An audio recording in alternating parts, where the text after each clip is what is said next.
Mwimbaji wa nyimbo za Injili Ngaruya Junior alifika makao makuu ya idara ya upelelezi wa jinai katika barabara ya Kiambu kuwasilisha malalamishi rasmi dhidi ya aliyekuwa naibu rais Rigathi Gachagua kuhusu matamshi alodai alitoa katika kipindi cha televisheni cha asubuhi akidai kuwa serikali inapanga kumwondoa mwanamuziki huyo. Akizungumza nje ya makao makuu ya DCI baada ya kuwasilisha malalamishi hayo, Ngaruya alisema anatafuta uingiliaji wa haraka kutoka kwa wachunguzi kutafuta taarifa hizo za umma ambazo alisema zimevutia hisia na hata wasiwasi mkubwa. Akiongozana na mwakili wake, Ngaruya alieleza kuwa kutokana na uzito wa tuhuma hizo, aliona ni lazima kutafuta ulinzi wa sheria na kuomba DCI rubani ukweli na jambo hilo. Alisema iwapo madai hayo yametokana na taarifa za kuaminika, basi kuna tishio linalohitajika kuangaziwa.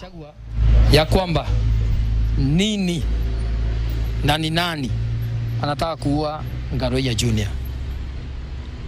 Apeleke wa maaskari, atoe hiyo information ya nani anaua Ngaruya na siku ya kukufa ni lini na itakufia wapi. Because Gachagua anakaa ya kwamba anajua Ngaruya Junior siku yake ya kukufa, nani wanamuua na atakufia wapi. Because hii maneno ingine Gachagua tunaongea na wewe, hii maneno ingine na kuataka na ni attack, hiyo ni siasa. Hiyo ni siasa. But ikifika ni mambo na mauaji, sasa imeenda level ingine.